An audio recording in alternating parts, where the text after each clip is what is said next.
আমাদের সামনেই শাবান মাস আসছে, আমরা ইবাদতের জন্য শাবান মাসে কি কি প্রস্তুতি গ্রহণ করতে পারি? আলহামদুলিল্লাহ, আমরা শাবান মাসে একবারে দ্বারপ্রান্তে চলে আসছি।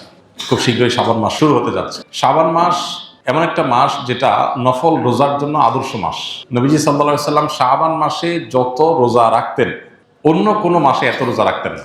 রমজান তো পুরো মাসটাই রোজার মাস, সেটা বাদ।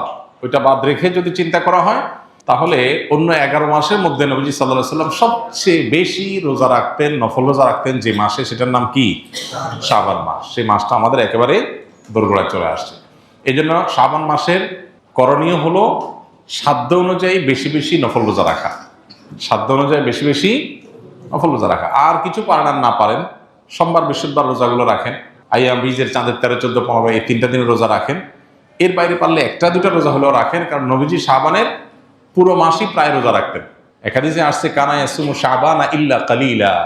নবীজি শাবানের কয়েকটা দিন, শেষের দিনগুলো বাদে প্রায় সবগুলো দিন রোজা রাখতেন। সেখানে আপনি 1টা 2টা রোজা হলেও রাখার চেষ্টা করেন। এটা হলো শাবান মাসের প্রধান আমল। এছাড়া বাকি রুটিন আমল যা আছে তা, অন্য নামাজে মাসে 5 ওয়াক্ত নামাজ আছে, এই মাসে 5 ওয়াক্ত নামাজ আছে, অন্য মাসে যা যা আছে এ মাসেও তা আছে। এ মাসে এক্সট্রা বলতে একটা জিনিস আছে, সেটার নাম হলো নফল রোজা বেশি বেশি রাখা। এছাড়া লাইলাতুন নিসফি মিন শাবান বা মধ্য শাবান রজনের ফজিলত, সেটাও কিছুটা সাব্যস্ত আছে। যতটুকু সাব্যস্ত আছে ততটুকু এটার গুরুত্ব আরোপ আমরা করবোই, কিন্তু এর বাইরে পুরো মাস ব্যাপী করার জিনিস একটাই, সেটা হলো নফল রোজা। আল্লাহ আমাদেরকে আমলের তৌফিক দান করুন। কোন এক বড় বক্তা বলেছেন, স্বামী স্ত্রী গোসল ফরজ হলে তারা নাপাক নয়, ইমানদার নাকি নাপাক হয় না। নামাজ পড়ার আগে গোসল করে নামাজ পড়তে পারবে, তার আগে সব কাজ করতে পারবে। আমার প্রশ্ন হলো, গোসল ফরজ হয়ে গেল কিন্তু তারা ফরজ গোসল না করে মারা গেলে কি তারা জাহান্নামী হয়ে মারা যাবে?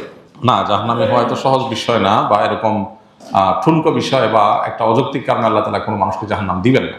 কারো গোসল ফরজ হয়েছে, স্বামী স্ত্রী গোসল ফরজ হয়েছে, কারো স্বপ্নদোষ হয়েছে গোসল ফরজ হয়েছে, যে কোনোভাবে গোসল ফরজ হয়েছে। গোসল ফরজ হওয়ার পর পরবর্তী যে নামাজ আছে তার আগে আগে গোসল করা তার জন্য ফরজ, কারণ তাকে নামাজ পড়তে হবে। যদি সে পরবর্তী নামাজ আসার আগে আগে সে গোসল করার নিয়ত ছিল, বাট তার আগে তার মৃত্যু এসে যায়, তার কোনো দায় আল্লাহর কাছে নাই, কারণ সে কোনো অন্যায় করে না। ফরজ গোসল অবস্থায় মারা গেলে তার জন্য কোনো গুনাহ হবে না, তার গোসল তো দেওয়া হবেই। তার নামাজের জন্য গোসল করা লাগতো, সে নামাজ আসার আগে দুনিয়া থেকে সে চলে গেছে, তাহলে ওই দায়ও আল্লাহর কাছে তার আর নাই। হ্যাঁ, যদি এমন হয় নামাজের ওয়াক্ত হয়েছে, ওয়াক্ত অনেকখানি চলেও গেছে, সে অবহেলা করছে, অলসতা করছে, গোসল করার নিয়তি নাই, নামাজ পড়ার নিয়তি নেই, তাহলে তা দায় আছে। আর এর বাইরে এই যে যেটা বলেছেন যে মুসলমান কখনো নাপাক হয় না, না, মুসলমান পাক নাপাক সবই হয়। মুসলমান হলে একেবারে ওই যে খ্রিস্টানদের মতো যে আমরা খ্রিস্টান, তা খ্রিস্টানরা মনে করে যে তারা খ্রিস্টান হয়েছে, তারা তাদের কোনো পাপের দায় নিতে হবে না, তাদের সমস্ত পাপের দায় তাদের নবী নেবে, এরকম একটা বিশ্বাস তাদের মধ্যে আছে, যার কারণে তারা কোনো পাপ করতে চিন্তা করে না, যা খুশি তা করে। কারণ তারা মনে করে তাদের নবী ঈসা আলাইহিস সালাম, তারা মনে করে যে তিনি শূলে চড়ে মৃত্যুবরণ করেছেন, তার উম্মতের পক্ষ থেকে সকল দায় তিনি নিয়ে তিনি দুনিয়া থেকে চলে গেছেন। তো এটা ভুল কথা। কোরআনে আল্লাহ বলেছেন যে আল্লাহ তাআলা ঈসা আলাইহিস সালামকে আল্লাহ জীবিত রেখেছেন এবং তাকে উপরে তুলে নিয়েছেন, বাল রাফাহুল্লাহ।